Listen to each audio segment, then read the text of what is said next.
Actually, I think those stats were Brandon's, but because he was a much better player than I was, as we probably all know from a Syracuse standpoint. So I appreciate it from the Hall of Fame be inducted today. It's quite an honor. The first person that I got a phone call was Hal Cohen, and we kind of talked about him a little bit ago. Howard, and he has kind of a dry sense of humor as he's talking and so forth. The first thing he always asks me is, "Are you laced up and ready to go?" And Bob already talked about the Achilles tear, and that's always something he'll reflect on. So I blame more of Hal than you, Bob, because I think he got me in there to play. And if you had Achilles tendon tear, you know that's not a good injury. That's about a year recovery. And my wife had just delivered my son, Brandon. Or yeah. See, I even do the Floridian.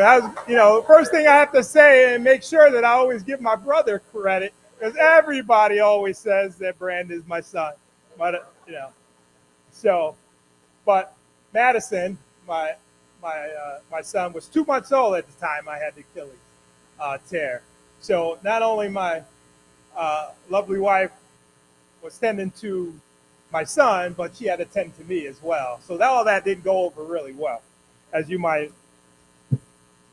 So when Hal reached out to me, he said, "Yeah, you're being inducted to the New York Hall of Fame with Calvin Murphy, John Starks, Earl Monroe," and I kind of interrupted him and said, that's okay. I'll pass on that. I'll pass on this. And I hung up the phone with him. And a few minutes later, my wife was in the car with me, and I said, I just got a call from Hal, and it's supposed to be inducted into the New York Hall of Fame. And I said, I'll pass. And she said, "Did you consult me on this? When do you make those decisions like that? You know it's not about you.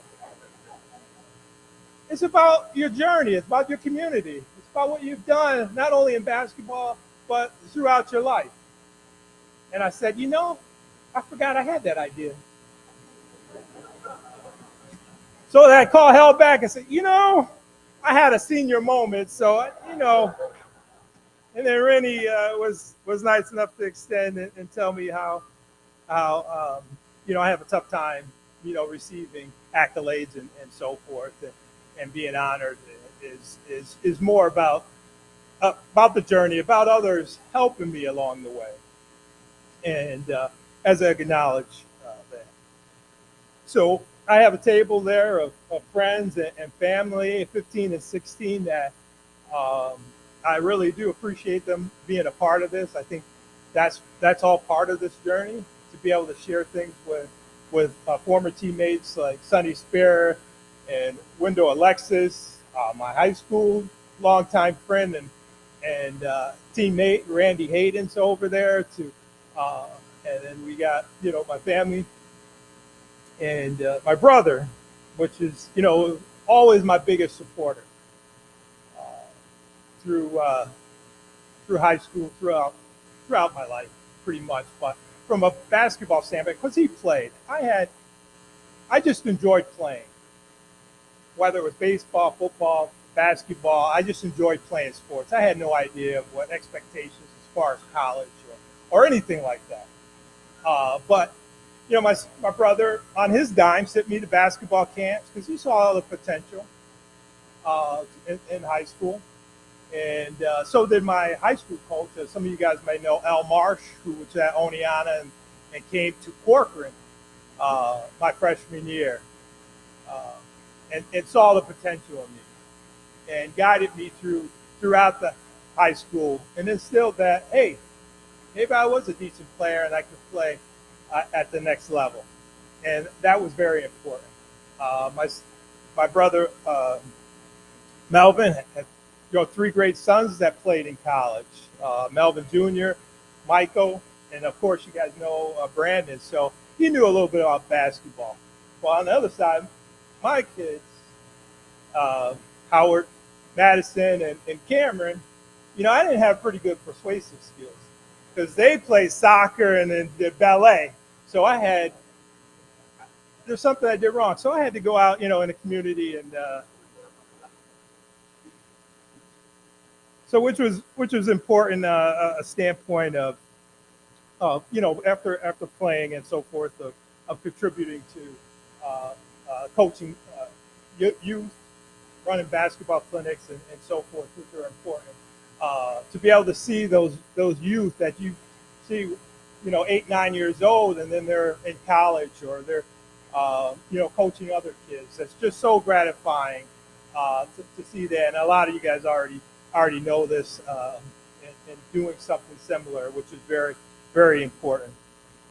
Uh, some of my my highlights in college and while I was at Syracuse, really the first 2 years I didn't play much um, going in, and that was very difficult.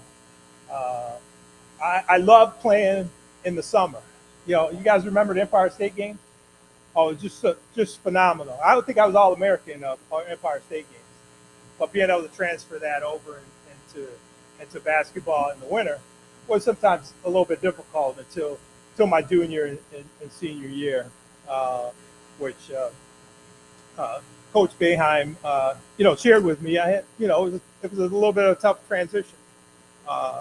We being in the Big East at the time, when you're playing and you're going through whatever teams that you are and so forth, you're just concentrating on playing, and you don't really realize how important the Big East Conference was at the time. And I just reflecting on some of the players that came through the Big East Conference, like my teammates and the teams that we played in the '80s. That was just some of the best college basketball that there was. And now I reflect on that and understand how important, because a lot of people write about that stuff. And then my journey into our senior year, we had a great run. My goal my senior year was us to play in a championship game. That was my goal. And unfortunately, that was the end. We fell up a little short on that. We lost the national championship. But that's how I looked afterwards. But one thing I realized in setting goals, that it wasn't high enough. I said I wanted to play in a national championship game. I didn't say I wanted to win the national championship game. So I see that I was shortcoming on my goal. So always shoot for the moon and fall among the stars. That way you can, have some great success at whatever you're doing. It's kind of a cool thing. Just a little shout out, Big East. If you ever want to watch some of the conversations of the Big East, Sonny Spera does a Big East Rewind, along with Chuck Everson, and it's fantastic. They've done over 100 and so episodes. So tune in as a podcast. Check that out if you want to reflect on Big East basketball. It's actually fantastic. So a couple of things as I wind this down is that Coach Boeheim, which it's great that he admired my leadership skills, I guess, from that standpoint. But Coach Boeheim was always straight with me, even the recruiting. I was being recruited by Texas A&M at the time, and they were recruiting me as a point guard, and that was the time when taller players were playing point guard. And somehow we got on that topic. He said, "You are not a point guard. What are you doing? You're a small forward." And which I knew that, and obviously I ended up at Syracuse and making that choice, so forth. A couple other things that I can remember from Coach Boeheim freshman year. He brought us all in and talked to us. His first year, Dwayne Washington, the Pearl, namesake Earl the Pearl. And well, we got a lot of cool things when he was freshman. Typically the freshmen have to stay in dorms, but now we're staying in apartments and and things like that. And the first thing that he brought us all together and said, um, you can all be expected to be treated fairly, but not the same. And I thought that was just such wisdom that I always carry that throughout my professional life. Because everyone isn't the same, and whether you're doing a business, Darren, or whatever, you probably understand that the superstars you're treating a little bit different, and so I always thought that was so important in bringing that through. And one of the other things that Coach Behind was always really straight with me. I recently had, it seems like cancer is in the room here. I had prostate cancer, and Coach had prostate cancer and so forth. So I call him up and say, Coach, I'm going through this. What should I do? He just goes straight to it and said, get it removed. I've done all the research, and he hung up. So what did I do? Got it removed. They took it right out, and I've been clean ever since. So that's Coach for me. That's what I kind of remember more so than him yelling at me throughout the course. Because we don't really listen anyway. So, but